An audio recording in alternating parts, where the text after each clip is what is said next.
Elizabeth Taylor a vécu sa vie sous des projecteurs si intenses que même sa douleur est devenue un spectacle public. 8 mariages, d'innombrables gros titres et des bijoux valant plus que des royaumes. Pourtant, dans ces dernières années, ce ne furent ni les diamants ni les scandales qui la hantaient le plus. Ce qui demeurait, c'était un nom, un lien qui brouillait les frontières entre le glamour hollywoodien et le pouvoir politique. Avant sa mort, elle murmura la vérité qui l'avait suivie pendant des décennies, sa relation avec John F. Kennedy. Que s'est-il réellement passé entre l'actrice la plus célèbre du monde et le président le plus charismatique de l'Amérique? L'ascension d'une étoile et les premiers murmures. Elizabeth Rosemond Taylor est née le 27 février 1932 à Londres de parents américains. Lorsque les nuages de la guerre s'amoncelèrent sur l'Europe, sa famille s'installa à Los Angeles en 1939 et à 9 ans à peine, elle avait déjà signé son premier contrat de studio. En 1944, National Velvet fit d'elle une véritable sensation nationale. Elle n'était plus seulement une enfant actrice, elle devint le visage d'une génération, une jeune fille aux yeux violets si saisissants que les réalisateurs l'accusaient souvent de porter du maquillage, alors qu'elle était en réalité née avec une double rangée de cils. À 15 ans, Elizabeth n'était pas seulement une actrice. Elle était déjà un produit soigneusement façonné par la MGM, contrainte aux séances photos, aux interviews et à une maturité qu'elle n'avait pas choisie. Hollywood, dans les années 1940 et 1950, n'était pas tendre avec les jeunes femmes. Les puissants, producteurs et politiciens se côtoyaient dans des clubs privés où célébrité et désir se mêlaient. La beauté d'Elizabeth était à la fois un don et une malédiction, attirant une attention bien au-delà de son âge. Les auteurs Darwin Porter et Danforth Prince, dans leur biographie controversée Elizabeth Taylor, There's Nothing Like a Dame, ont affirmé que l'actrice avait eu très tôt des rencontres avec des hommes puissants, certaines brouillant les frontières de l'éthique. Parmi les murmures figurait l'histoire selon laquelle, à seulement 15 ans, Elizabeth aurait rendu visite à Ronald Reagan, alors âgé d'une trentaine d'années et déjà figure montante de Hollywood. Selon les récits qu'elle partagea bien plus tard avec des amis, elle affirma avoir été l'agresseur lors de cette rencontre, une déclaration qui suscite encore aujourd'hui le malaise en raison de la grande différence d'âge et du déséquilibre troublant des rapports de pouvoir. Mais Reagan n'était que le premier nom. Bientôt, un autre entra dans son orbite, John Fitzgerald Kennedy. Elizabeth rencontra Kennedy pour la première fois lorsqu'elle était enfant à Londres, lorsque les cercles artistiques de ses parents se croisaient avec les milieux politiques. À l'époque, il n'était encore que le fils de l'ambassadeur américain au Royaume-Uni, Joseph P. Kennedy. Leurs chemins se croisèrent de nouveau des années plus tard, quand Elizabeth était devenue une star mondiale du cinéma et Kennedy un sénateur en pleine ascension avec des ambitions présidentielles. Les prétendues rencontres entre eux allaient nourrir l'une des rumeurs les plus persistantes de sa vie.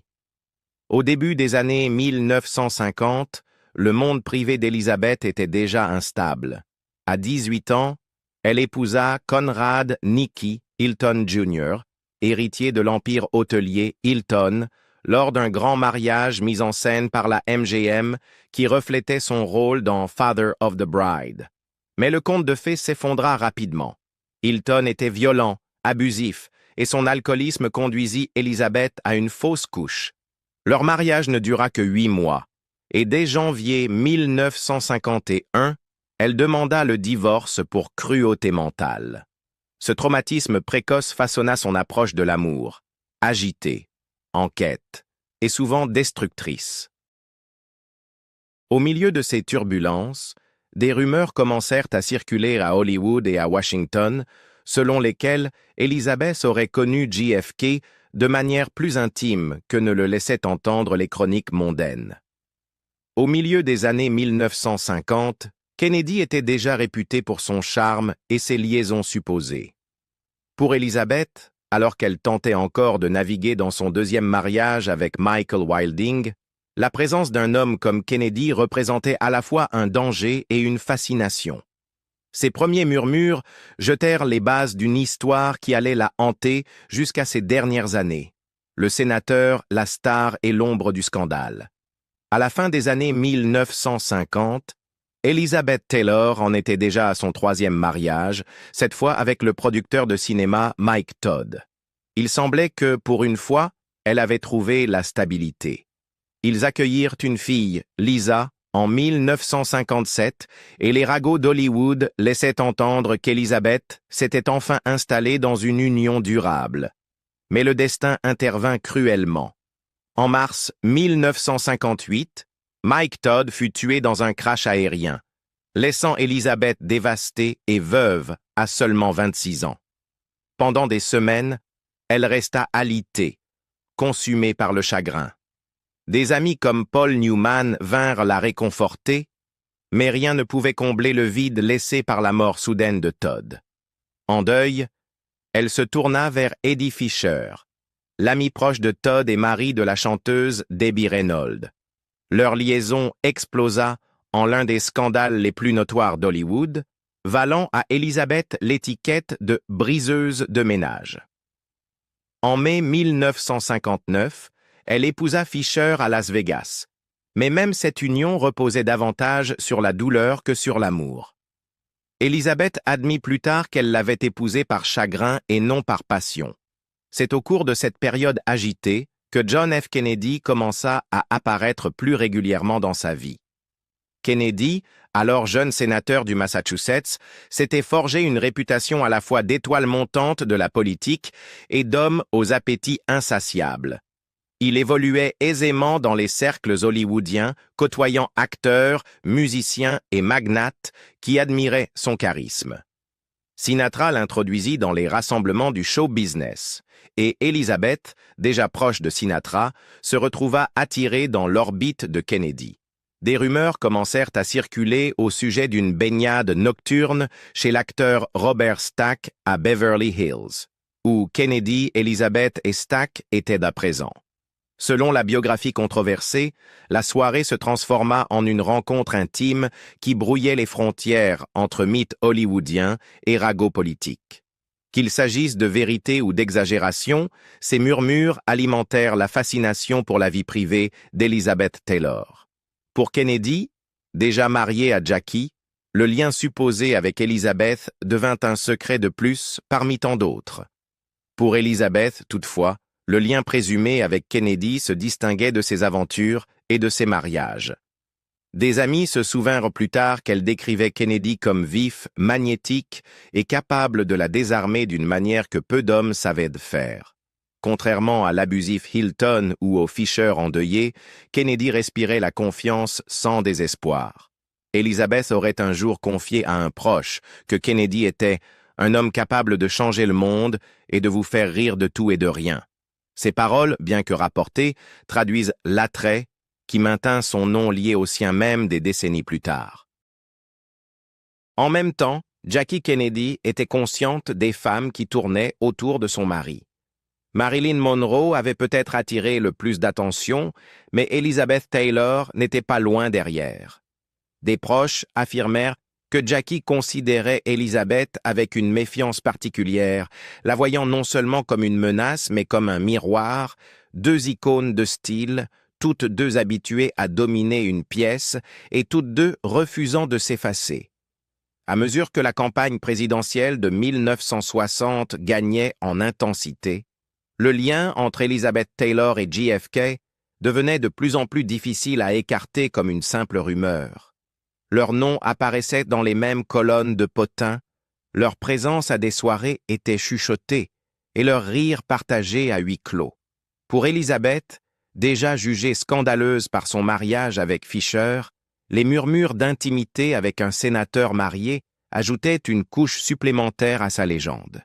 Et pour Kennedy, les rumeurs reflétaient un schéma dangereux, sa vie privée se mêlant à une carrière publique qui exigeait la perfection. Camelot, jalousie et déni. En janvier 1961, John F. Kennedy fut investi comme 35e président des États-Unis.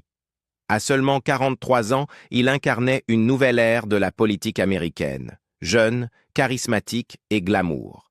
La presse inventa rapidement le terme « Camelot » pour décrire la Maison-Blanche des Kennedy, avec Jackie Kennedy comme reine. Mais derrière les photos parfaites et les dîners élégants, la réputation du président en tant que séducteur invétéré était un secret de polichinelle. Parmi les noms chuchotés dans les salons de Washington et les fêtes hollywoodiennes figurait celui d'Elizabeth Taylor. À ce moment-là, Elizabeth était plongée dans son mariage avec Eddie Fisher, une union déjà minée par ses dépendances et son infidélité. Elle était également au sommet de sa gloire, jouant dans Cat on a Hot Tin Roof et se préparant pour la production gigantesque de Cléopâtra en 1961. Elle était l'actrice la mieux payée du monde, recevant un cachet sans précédent d'1 million de dollars pour ce rôle. Kennedy, désormais président, se rendait souvent en Californie pour des collectes de fonds et des réunions privées où les stars hollywoodiennes se mêlaient aux politiciens. C'est dans ces moments-là qu'Elizabeth et JFK se seraient de nouveau croisés. Les témoignages de proches des deux figures décrivent des conversations nocturnes dans le bungalow de Kennedy à l'hôtel Beverly Hills. Des amis se rappellent Elizabeth attendant ses visites avec l'excitation nerveuse d'une écolière. Pour elle, ces rencontres n'étaient pas une question de scandale, mais de connexion. Ils parlaient de politique, de droits civiques et de ses espoirs pour l'Amérique. Elle, en retour, confiait ses luttes avec la célébrité, ses mariages brisés et le vide d'être aimée pour une image plutôt que pour la personne qu'elle était vraiment. Elizabeth a toujours insisté, publiquement comme en privé, sur le fait que leur relation n'avait jamais franchi la ligne d'une liaison physique. C'était une amitié, aurait-elle dit plus d'une fois, une amitié construite sur le respect et le rire. Mais les rumeurs racontaient une autre histoire. Les tabloïds chuchotaient qu'ils partageaient plus que de simples conversations nocturnes. Une histoire particulièrement tenace affirmait que Kennedy avait pris des photos suggestives d'Elizabeth en maillot de bain. Une autre, plus sulfureuse encore, évoquait une rencontre à trois avec Kennedy et l'acteur Robert Stack. Qu'il s'agisse de vérité ou d'exagération, ces récits peignaient Elizabeth comme bien plus qu'une star de cinéma. Ils la plaçaient dans l'orbite de l'homme le plus puissant du monde. Pour Jackie Kennedy, la présence d'Elizabeth Taylor dans le cercle social de son mari était intolérable. Des proches se souvinrent de la jalousie de Jackie chaque fois que le nom d'Elizabeth était évoqué, la décrivant comme paranoïaque et frénétique, à l'idée qu'une autre femme glamour attire l'attention de Kennedy. La célèbre sérénade « Happy Birthday, Mr. Président » de Marilyn Monroe, en 1962, ne fit qu'accroître la méfiance de Jackie. Elizabeth n'avait peut-être pas chanté sur scène, mais sa beauté, sa richesse et sa notoriété la rendaient tout aussi menaçante aux yeux de Jackie. Les défenseurs d'Elizabeth soutiennent qu'elle a été un bouc émissaire par association. Déjà qualifiée de « briseuse de ménage » lors de sa liaison avec Eddie Fisher, toute connexion avec Kennedy renforçait l'image d'une figure scandaleuse, qu'elle soit vraie ou non. Pourtant, ceux qui la connaissaient le mieux admettaient qu'elle était profondément intriguée par Kennedy. Il n'était pas un homme de plus à courir après sa beauté.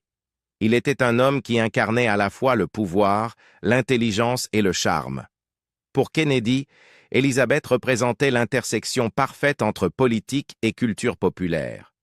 Elle était la royauté hollywoodienne, au moment même où il façonnait sa propre image de royauté américaine. Même si leur lien n'avait jamais franchi la limite physique, le poids émotionnel et symbolique de leur connexion était indéniable. Au début des années 1960, le nom d'Elizabeth Taylor devint définitivement entremêlé à celui de JFK dans l'imaginaire public. Qu'il s'agisse de vérité, de rumeurs ou d'un mélange des deux, la légende de leur relation perdura, projetant une ombre qui suivit Elizabeth jusqu'à ses derniers jours. Cléopâtre, Burton et l'ombre du pouvoir. En 1961, Elizabeth Taylor signa pour jouer dans Cléopâtre, une production qui allait devenir à la fois son triomphe et sa malédiction. À l'époque, aucun acteur n'avait jamais reçu un cachet d'1 million de dollars pour un seul film, mais Taylor le fit. La 20th Century Fox lui accorda cette somme sans précédent, ainsi qu'une part des bénéfices, convaincu que son nom à lui seul pouvait porter l'épopée. Mais ce qui se déroula en coulisses fut un scandale qui ébranla Hollywood.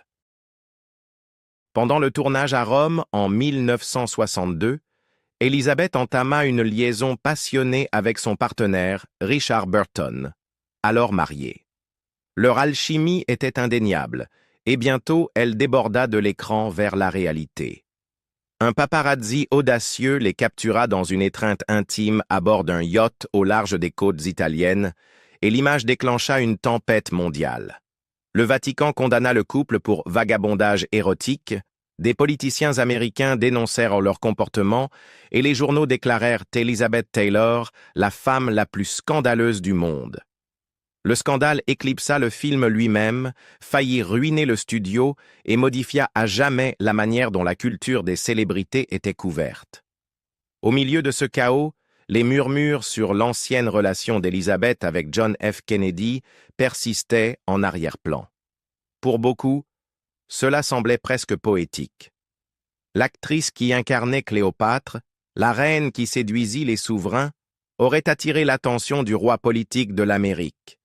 Richard Burton lui-même l'aurait taquiné à ce sujet lors de leur dispute, l'accusant de convoiter les hommes de pouvoir autant que les diamants. Elizabeth riait de ces accusations, mais elle ne nia jamais la fascination que Kennedy exerçait sur elle. En mars 1964, Elizabeth divorça d'Eddie Fisher et épousa Richard Burton seulement 10 jours plus tard. Leur union, surnommée le mariage du siècle, fit les gros titres, et ensemble, ils vécurent dans l'extravagance, achetant yachts, jets et diamants valant des millions. Ils tournèrent 11 films ensemble, leur dispute à l'écran reflétant souvent la volatilité de leur vie réelle. Pourtant, même dans ce tourbillon, Elizabeth gardait en elle le souvenir de Kennedy. Le timing est frappant. En novembre 1963, le président Kennedy fut assassiné à Dallas. La tragédie bouleversa le monde, mais pour Elizabeth, la perte eut un poids personnel. Des amis se souvenaient de son effondrement en larmes à l'annonce de la nouvelle, s'enfermant et refusant de parler pendant des jours. Publiquement, elle fit son deuil avec le reste de l'Amérique. En privé, ses proches pensaient que l'événement rouvrit les blessures de la mort de Mike Todd des années plus tôt, un rappel que les hommes qui avaient le plus marqué sa vie étaient souvent emportés soudainement, ne laissant derrière qu'un chagrin profond. La mort de Kennedy figea également les rumeurs dans l'ambre. Sans sa voix pour les confirmer ou les démentir, les histoires sur son lien avec Elizabeth prirent une dimension mythique. Jackie Kennedy, désormais veuve, devint une figure intouchable de dignité et Elizabeth savait qu'il valait mieux ne pas alimenter davantage les spéculations. Elle laissa donc les murmures en arrière-plan, tandis que son mariage avec Burton occupait le devant de la scène. Mais dans les moments de silence, elle confiait parfois que Kennedy avait été différent de tout autre homme qu'elle avait connu, un aveu rare de la part d'une femme qui avait traversé scandale après scandale. Déclin, activisme et une dernière confession. Au milieu des années 1970, le mariage orageux d'Elizabeth Taylor avec Richard Burton avait définitivement pris fin. Après une décennie d'amour volcanique, le couple divorça en 1974, se remaria au Botswana en 1975, puis se sépara de nouveau moins d'un an plus tard. Leur union, autrefois saluée comme le mariage du siècle, s'effondra sous le poids de la jalousie, de l'addiction et d'un examen constant. Elizabeth n'avait qu'une quarantaine d'années, mais portait déjà les cicatrices de scandales et de chagrins qu'aucun autre n'aurait supportés en une vie entière. En décembre 1976, elle épousa le sénateur républicain de Virginie John Warner, entrant dans le monde inhabituel de la politique. Au début, elle embrassa le rôle d'épouse de sénateur, faisant campagne à ses côtés et mettant sa notoriété au service de sa candidature. Mais bientôt, le vernis s'estompa. La vie à Washington était isolante, formelle et épuisante. Elizabeth devint agitée, déprimée et prit du poids. Elle chercha du réconfort dans les médicaments sur ordonnance et l'alcool, une lutte qui allait la hanter des décennies durant. En 1982, son mariage avec Warner était terminé. Pourtant, elle n'en avait pas fini avec l'amour. En 1988, alors qu'elle suivait un traitement au Betty Ford Center, elle rencontra un ouvrier du bâtiment, Larry Fortensky. Malgré leurs différences d'âge, ils se marièrent en 1991 au ranch Neverland de Michael Jackson, lors d'une cérémonie si extravagante qu'elle attira des photographes parachutés sur les lieux. Bien que leur mariage se terminât en 1996, Elizabeth resta proche de Larry jusqu'à la fin de sa vie, lui léguant même 825 000 $ dans son testament. Alors que sa vie amoureuse ralentissait, sa mission publique changea. Au milieu des années 1980, alors que la crise du sida ravageait des communautés et que de nombreuses célébrités gardèrent le silence, Elizabeth Taylor prit la parole. Elle cofonda l'American Foundation for AIDS Research, AMFR, en 1985 et lança la Elizabeth Taylor AIDS Foundation en 1991. Son engagement lui valut la Presidential Citizens Medal et l'admiration de ceux qui la considéraient comme bien plus qu'une star de cinéma. Pour la première fois, la célébrité d'Elizabeth devint un outil de changement plutôt qu'un motif de scandale. Cependant, dans son monde privé, les fantômes du passé persistaient. Dans les années 2000, la santé d'Elizabeth déclina fortement. Elle avait survécu à une vie entière de chirurgie, plus de 30 au total, luttant contre la scoliose, la pneumonie et de douloureuses opérations de la hanche. Souvent confinée dans un fauteuil roulant, son esprit restait vif. Durant ces dernières années, elle se montra plus franche avec ses amis proches à propos des histoires qu'il avait de suivi toute sa vie. Parmi elles demeurait une question qui ne disparaissait jamais. Que s'était-il vraiment passé entre elle et John F. Kennedy? Selon des confidents, Elizabeth reconnut que, si les rumeurs étaient exagérées, son lien avec JFK avait été réel et significatif. Elle insista sur le fait qu'il ne s'agissait pas d'une liaison complète, mais décrivit des moments d'intimité et de rire qui restèrent avec elle bien après son assassinat. Un ami se rappela qu'elle avait dit « Ce n'était pas une question de pouvoir ou de politique. C'était une question de se sentir comprise. » Pour une femme accusée toute sa vie de scandale et de trahison, c'était sa manière de reprendre le contrôle du récit. Vers la fin, elle plaisantait avec ses amis en disant qu'on l'avait qualifiée de femme écarlate pendant des décennies. Mais la vérité, c'est que je suis absolument pourpre. Une phrase qui résumait ses contradictions, enjouée mais tragique, glamour mais blessée. Et dans son rare aveu à propos de Kennedy, Elizabeth leva enfin un des derniers voiles du mythe qui l'entourait. Mort, héritage et la vérité qui a perduré. Dans la dernière décennie de sa vie, Elizabeth Taylor apparaissait rarement en public. Son corps avait enduré des décennies de chirurgie, de fractures et de maladies. Elle dépendait d'un fauteuil roulant pour se déplacer et, en 2004, on lui diagnostiqua une insuffisance cardiaque congestive, une affection qui allait lentement lui ôter la vie.